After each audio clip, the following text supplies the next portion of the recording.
দর্শক বন্ধুরা নমস্কার, আপনারা দেখছেন মৃণালিনী এনএন। আমি রয়েছি রাজীব আপনাদের সাথে। আজকে যে বিষয়টা নিয়ে আমি আলোচনা করতে যাচ্ছি সেই বিষয়টা হচ্ছে যে আজকে হঠাৎ করে মমতা ব্যানার্জি কলকাতা হাইকোর্টে গিয়ে উপস্থিত হয়েছেন এবং সেখানে উনি যেহেতু মমতা ব্যানার্জি উনি অ্যাডভোকেট রয়েছেন, উনি আইনজীবীর যে পোশাক রয়েছে সেই তথাকথিত পোশাক পরে উনি কিন্তু আজকে হাইকোর্টে উপস্থিত হয়েছেন। এবং উনি কেন হাইকোর্টে উপস্থিত হয়েছেন সে বিষয় নিয়ে আলোচনা করব।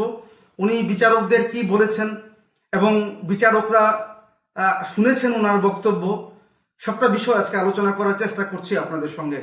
প্রথমত, নির্বাচনোত্তর যে সন্ত্রাস পশ্চিমবঙ্গে পরিলক্ষিত হচ্ছে বলে মমতা ব্যানার্জির দল তৃণমূল দাবি করছে, তার প্রতিবাদ জানাতে আজকে প্রাক্তন মুখ্যমন্ত্রী পশ্চিমবাংলার মমতা ব্যানার্জি আজকে কলকাতা হাইকোর্টে উপস্থিত হয়েছিলেন।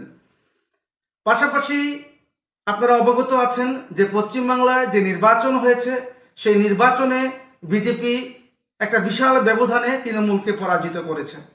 তৃণমূলের দাবি হচ্ছে যে সেখানে ভোট কারচুপি হয়েছে, আরও অনেক কিছু ওনারা দাবি করেছেন এবং তাই মমতা ব্যানার্জি কিন্তু পদত্যাগ করেননি। উনি পদত্যাগ না করে আজকে এই ভূমিকায় অবতীর্ণ হয়েছেন এবং আজ উনি মাননীয় আদালতে গেছেন। এবং প্রসঙ্গক্রমে আপনাদেরকে জানিয়ে রাখছি যে যে ধরনের ফলাফল এবার পশ্চিমবাংলার ভোটে আমরা প্রত্যক্ষ করেছি, সেখানে প্রায় 31টি আসন নিয়ে ওনার একটি চ্যালেঞ্জ উনি তৈরি করেছেন এবং সেই চ্যালেঞ্জকে মোকাবেলা করার জন্য উনি মাননীয় সুপ্রিম কোর্টে একটি রিট পিটিশন অলরেডি দাখিল করে রেখেছেন। মাননীয় সুপ্রিম কোর্টে এই রিট পিটিশন পরবর্তী সময়ে আলোচনা হবে এবং কি ধরনের সেখান থেকে রেজাল্ট আসে সেটাও আমরা বা আপনারা প্রত্যক্ষ করবেন। এখন প্রশ্ন হচ্ছে, মাননীয় মুখ্যমন্ত্রী শুভেন্দুবাবু বলেছেন যে পশ্চিমবাংলা যে ধরনের অবৈধ যে বিল্ডিং হয়েছে বা যারা অবৈধভাবে জায়গা দখল করে বিল্ডিং করে রেখেছে তাদের বিরুদ্ধে বুলডোজার চলবে।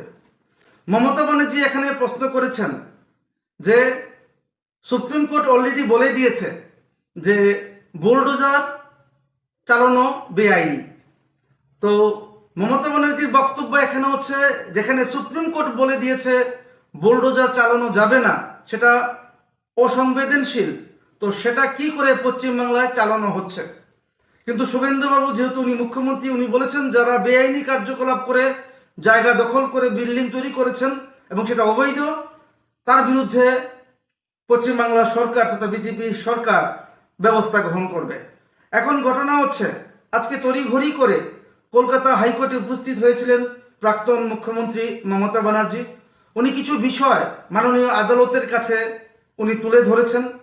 উনি বলেছেন যে পশ্চিমবাংলায় যে ধরনের নির্বাচনোত্তর সন্ত্রাস চলছে সেটা কখনোই মেনে নেওয়া যায় না এবং মাননীয় আদালতের কাছে উনি দাবি করেছেন বা উনি আবেদন করেছেন যে আপনারা এই সকল বিষয়গুলোকে আপনারা দেখুন এবং নির্বাচনোত্তর সন্ত্রাস যাতে বন্ধ হয় পশ্চিমবাংলায়, তার জন্য যথাযথ ব্যবস্থা আপনারা নেবেন সেটা উনি আশা করছেন। বন্ধুরা, যখন মাননীয় প্রাক্তন মুখ্যমন্ত্রী মমতা ব্যানার্জি উনি যখন আদালতের সামনে যান এবং আদালতের মুখাপেক্ষী হয়ে উনি প্রথমেই যে কথাটা বলেছেন বিচারকদের সম্বোধন করে, উনি বলেছেন যে সম্মানিত যারা বিচারকরা যারা আপনারা রয়েছেন আপনাদেরকে আমি প্রণাম জানাই।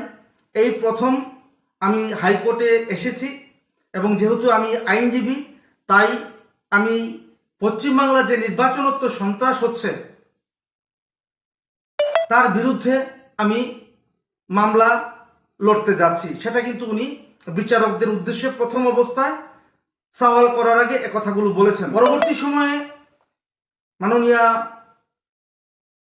মমতা ব্যানার্জি উনি 10টি ছবি মাননীয় আদালতের কাছে পেশ করেন এবং উনি বলেছেন যে 10টি ছবি আপনাদের কাছে যে পেশ করা হয়েছে তার মধ্যে নির্বাচনোত্তর সন্ত্রাসের কারণে এই 10 জনকে হত্যা করা হয়েছে পশ্চিমবাংলায়।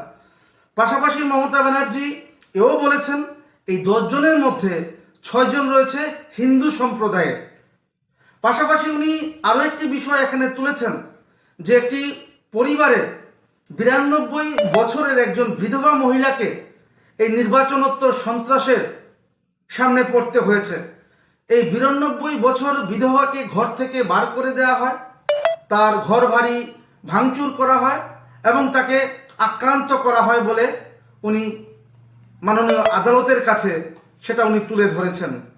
পাশাপাশি উনি আরও একটি বিষয় এখানে উল্লেখ করেছেন, সেটা হচ্ছে যে পশ্চিমবাংলা যা কিছু হচ্ছে পুলিশের সামনে হচ্ছে এবং পুলিশ সেইভাবে কোনো ধরনের ব্যবস্থা গ্রহণ করছে না, যার কারণে এই ধরনের নির্বাচনোত্তর সন্ত্রাসে যারা সন্ত্রাসী রয়েছে তারা মদত পাচ্ছে।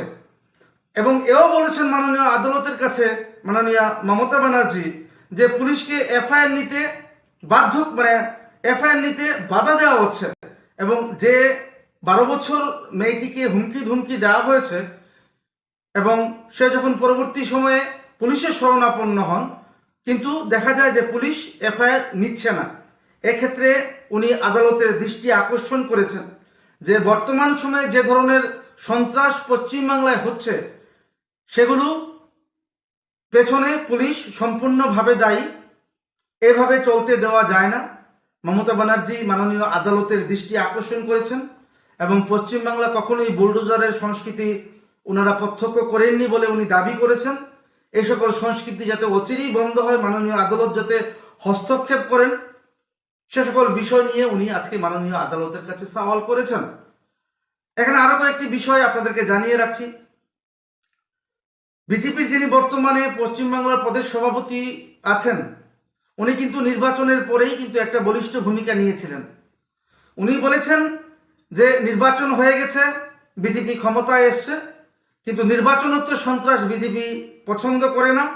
যারাই নির্বাচনোত্তর সন্ত্রাস করবে তারা যে কোনো দলেরই হোক, যে কোনো কালারই হোক, তাদেরকে আইনের মাধ্যমে ব্যবস্থা মধ্যে পড়তে হবে এবং তাদেরকে যথাযথ তাদের বিরুদ্ধে ব্যবস্থা নেওয়া হবে বলে বর্তমান যিনি প্রদেশ শ্রমিক ভট্টাচার্য রয়েছেন, বিজেপির প্রদেশ সভাপতি পশ্চিমবাংলার, উনি কিন্তু দাবি করেছেন।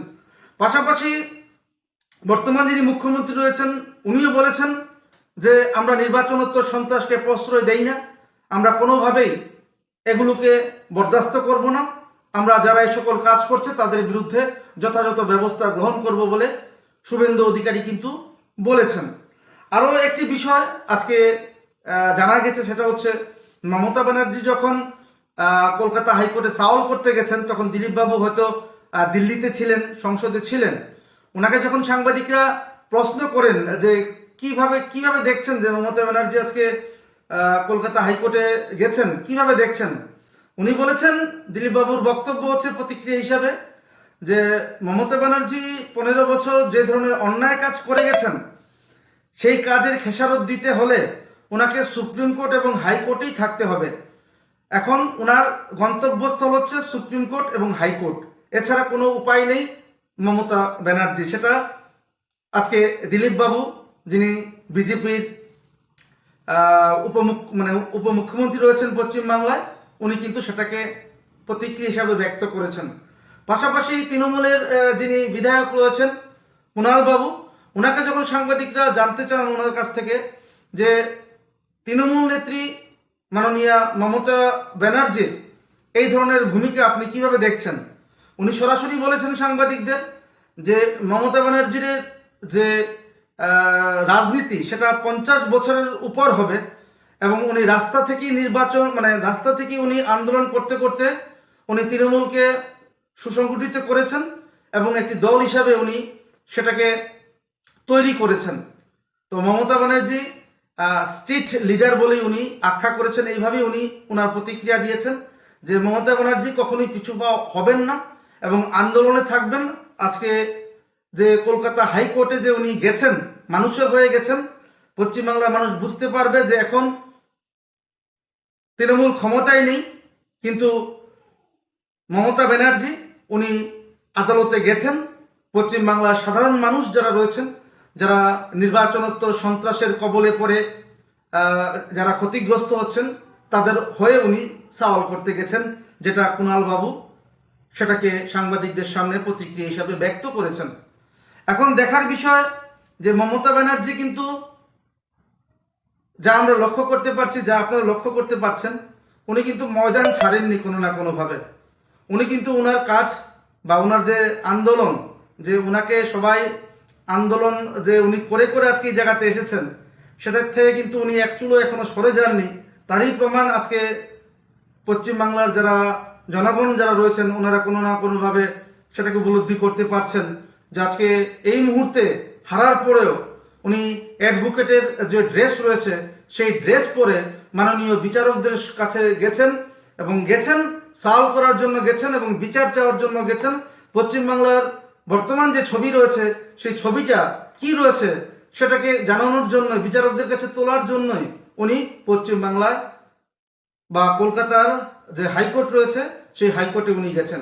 এখন দেখার বিষয়, দিন যত যাবে মমতা ব্যানার্জি কী ধরনের ভূমিকা উনি আরও গ্রহণ করেন পশ্চিমবাংলার মানুষদের জন্য, এবং সেটাকে কিভাবে ট্যাকেল দেন শুভেন্দু অধিকারী, যিনি বর্তমান মুখ্যমন্ত্রী রয়েছেন পশ্চিমবাংলার, পাশাপাশি বিজেপির যিনি পশ্চিমবাংলার প্রদেশ সভাপতি রয়েছেন শ্রমিক ভট্টাচার্য, ওনারা কিভাবে মমতাকে ট্যাকেল দেন সেটাই এখন দেখার বিষয়।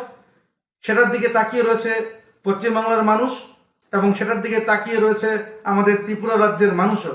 তো দিন দিন যত যাবে আমরা আরও অনেক কিছু আমরা লক্ষ্য করতে পারবো পশ্চিমবাংলাকে নিয়ে। আজকে এই বলে আমি আমার আলোচনা এখানে শেষ করছি, কিন্তু দর্শক বন্ধুরা দেখতে থাকবেন অবশ্যই মৃণালিনী এনএন। নমস্কার।